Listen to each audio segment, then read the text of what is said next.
Las buenas intenciones de Pedro para el Señor Jesús no lo dejaban ver más allá de sus propios intereses. Él, como muchos judíos, no podían ver la realidad que estaba delante de sus propios ojos. Su interés era uno y la visión de Cristo era otra. En otras palabras, el sentimentalismo estaba en oposición con el plan de Dios a través del Cristo.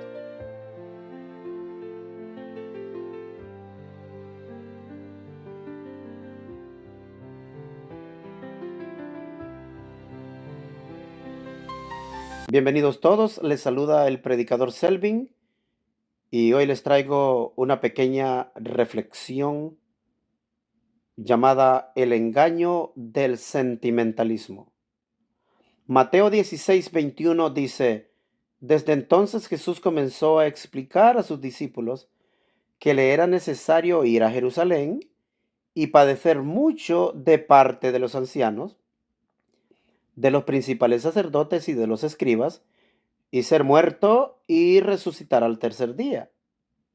Pedro le tomó aparte y comenzó a reprenderle, diciendo: Señor, ten compasión de ti mismo. Jamás te suceda esto. Entonces él, volviéndose, dijo a Pedro: Quítate de delante de mí, Satanás. Me eres tropiezo porque no piensas en las cosas de Dios, sino en las de los hombres. Entonces Jesús dijo a sus discípulos: Si alguno quiere venir en pos de mí, niéguese a sí mismo, tome su cruz y sígame. Porque el que quiera salvar su vida la perderá, y el que pierda su vida por causa de mí la hallará. Pues, ¿de qué le sirve al hombre si gana el mundo entero y pierde su alma? ¿O qué dará el hombre en rescate por su alma? En el versículo 16, Pedro confiesa por revelación divina que Jesús es el Cristo, el ungido, el rey que había de venir. Pero minutos más tarde, ignorante del plan de salvación y guiado por los sentimientos, se opone al plan de Dios. En su sentimentalismo, Pedro no podía ver más allá de los padecimientos del Cristo en Jerusalén y que Dios traería días de refrigerio para todos los creyentes. El Señor sabía que en Jerusalén padecería entregado por los propios líderes del pueblo judío, pero iba a resucitar al tercer día. Superficialmente, tal vez los discípulos entendían sus palabras acerca de los padecimientos, pero no comprendían la profundidad de este sacrificio, la salvación. Sus ojos estaban velados concerniente a lo porvenir. Podía decir que eran hasta cierto punto incrédulos de la mayoría de las palabras que Jesús les decía.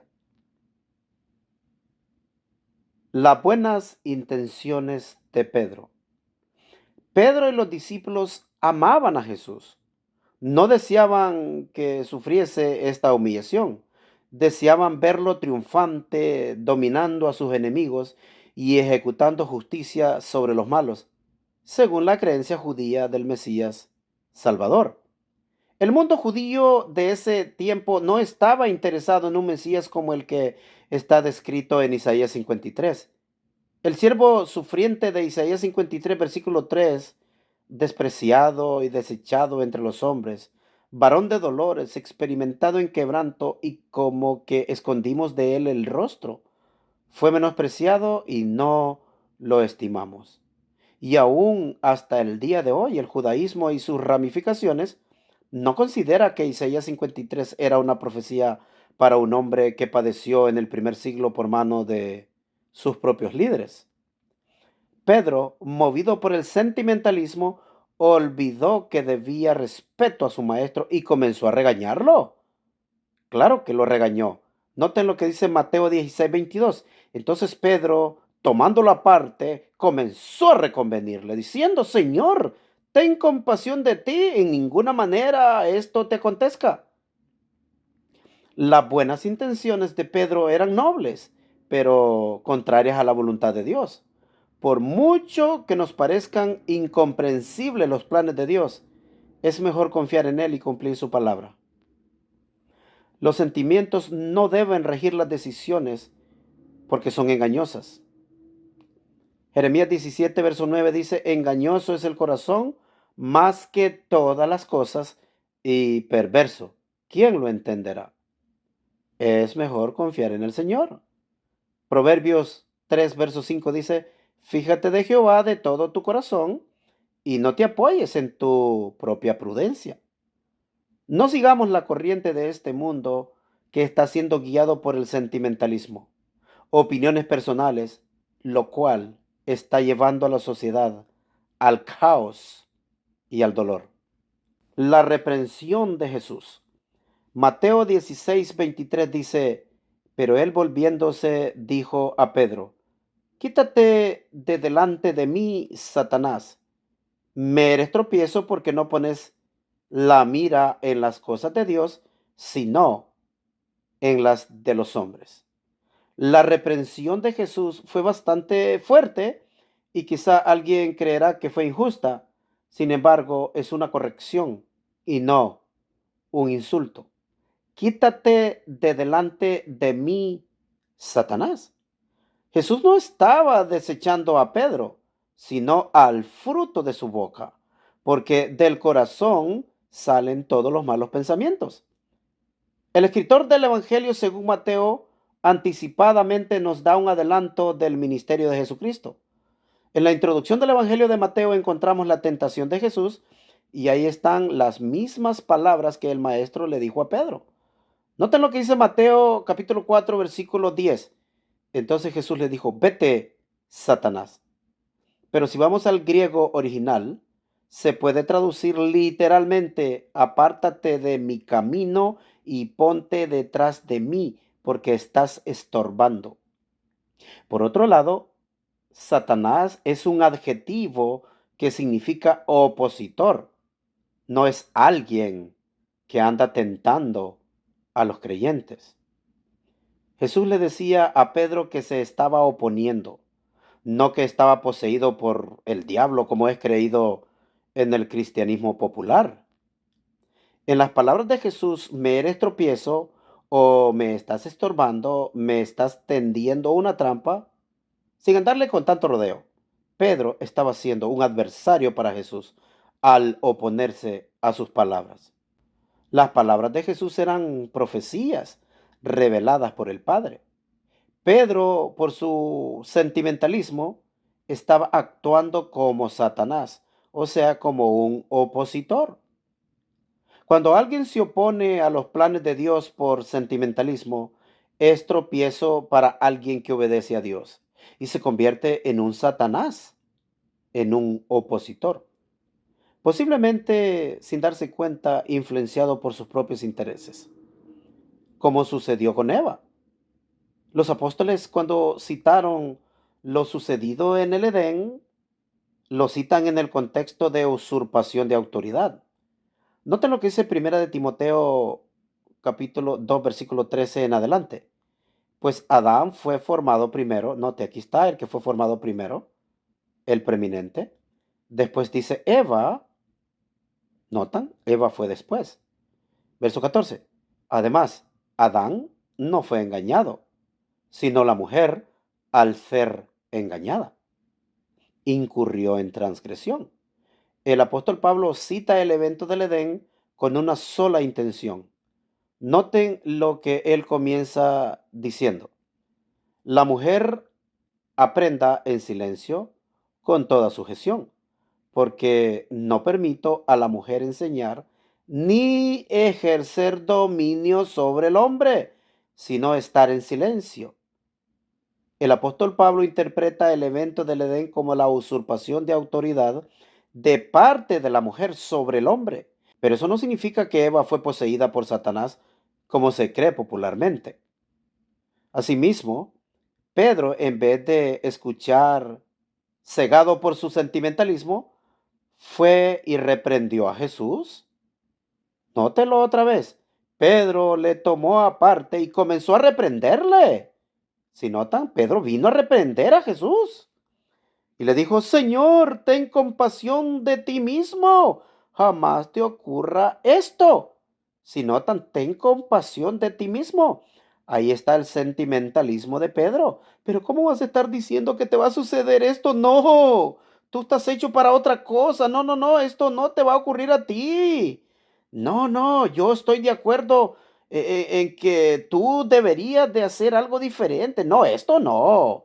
No, no enfoque tu ministerio por ahí. No, no, no, no, eso no lo debe de hacer. Bueno, ahora ya pueden ver claramente. Pedro usurpó la autoridad y reprendió a su propio maestro. Él era uno de los principales discípulos de Jesús y había estado con él desde el principio y había aprendido desde el principio, pero no estaba dando seguimiento a las enseñanzas del maestro. Jesús realmente no les reveló todo completamente desde el principio. La reprensión de Pedro a Jesús está narrada en Mateo capítulo 16. Pero si nos vamos a Juan capítulo 16, noten lo que comienza Jesús a decir. En el verso 1 leo: os he dicho esto para que no os escandalicéis. Os expulsarán de las sinagogas y aún viene la hora cuando cualquiera que os mate pensará que rinde servicio a Dios. Esto harán porque no conocen ni al Padre ni a mí. Sin embargo, os he dicho estas cosas para que cuando venga su hora os acordéis de ellas, que yo os las dije. Sin embargo, no os dije esto al principio, si notan, no os dije esto al principio. O sea, Cristo no les habló de las persecuciones y de las calamidades y de todo lo que ellos vivirían después. Dice: no os lo dije esto al principio, porque yo estaba con vosotros. Queda claro que Jesús iba dando las enseñanzas gradualmente. Jesús sabía que se iban a escandalizar cada vez que diera algo que no iba de acuerdo con el pensamiento de la época. Pero cuando llegamos al versículo 12, el maestro nos da la razón por qué no debía enseñarles todo de una vez. Noten lo que dice el verso 12. Todavía tengo que deciros muchas cosas, pero ahora no las podés sobrellevar. Jesús sabía que los demás discípulos estaban en el mismo sentir de Pedro, pero no todos tenían la mentalidad de Pedro. Por eso Jesús les aclara esta verdad espiritual muy valiosa. Es necesario perder en este mundo para ganar en las cosas celestiales. Mateo 16, 24 al 26 dice: entonces Jesús dijo a sus discípulos: si alguno quiere venir en pos de mí, niéguese a sí mismo y tome su cruz y sígame. Porque todo el que quiera salvar su vida la perderá, y todo el que pierda su vida por causa de mí la hallará. Porque ¿qué aprovechará al hombre si ganare todo el mundo y perdiere su alma? ¿O qué recompensa dará el hombre por su alma? Jesús les dice que su padecimiento es el medio para lograr el galardón, pero ellos veían otro tipo de galardón por la comprensión de la época y el sentimentalismo con que discernían las cosas.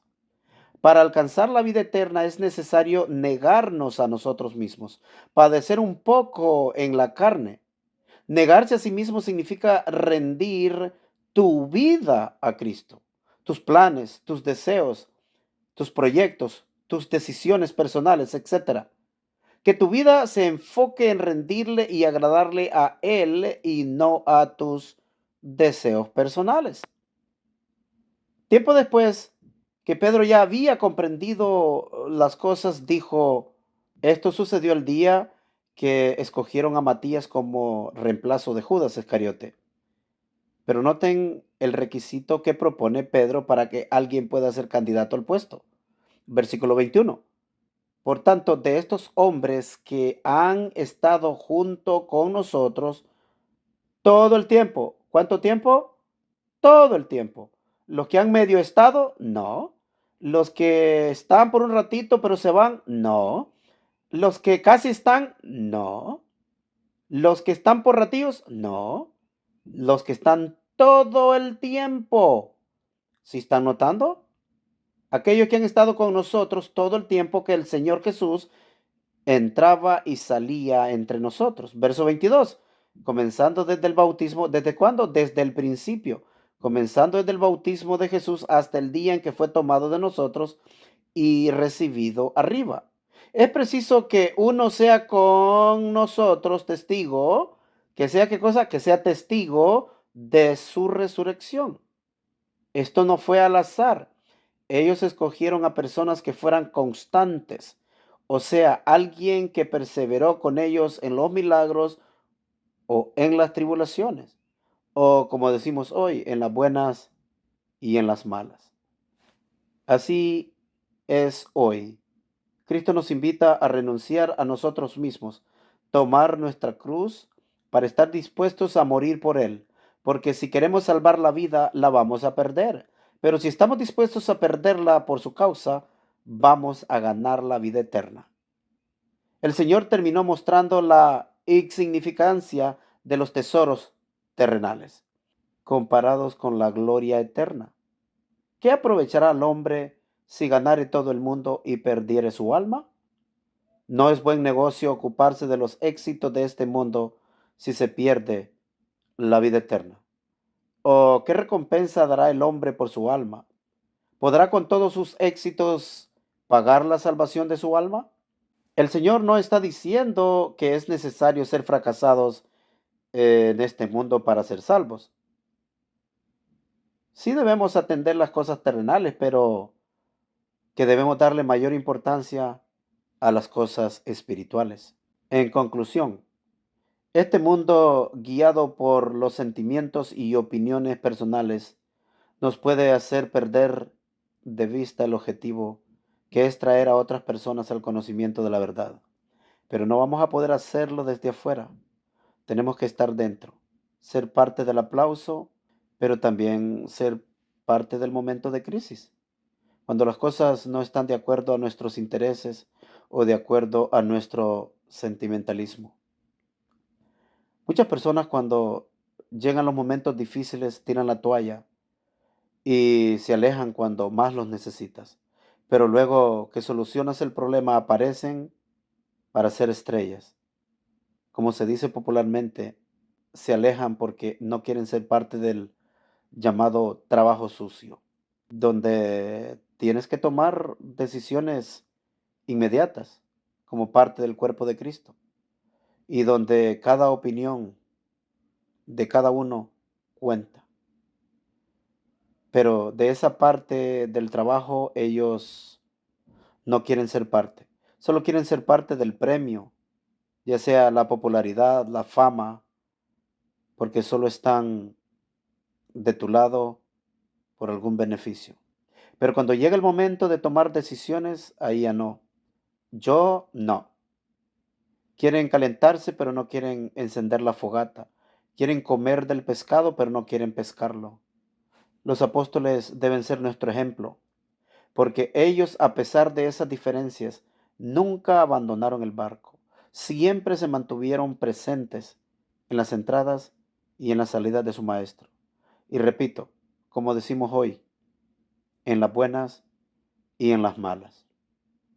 El Señor nos habla que es mejor confiar en su palabra y obedecerla, porque los planes de Dios son perfectos y para nuestro bien.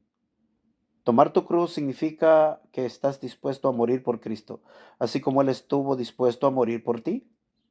No que despreciemos la vida, sino que la amemos, pero que estemos dispuestos a entregarla por Él si es necesario, sabiendo que será una mejor ganancia.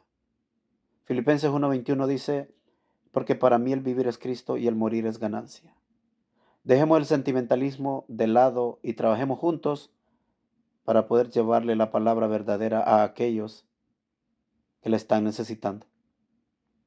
El sentimentalismo es el peor consejero del hombre. Es mejor confiar en Dios y en su palabra. Que no te ciegue el sentimentalismo e intereses personales. Y tampoco oigas a aquel que solo llega a ti con su sentimentalismo, basado en sus deseos personales, porque no quiere ser parte del equipo de trabajo, pero quiere tener opinión en él. No seamos adversarios ni opositores a los planes de Dios. Gracia y paz a todos.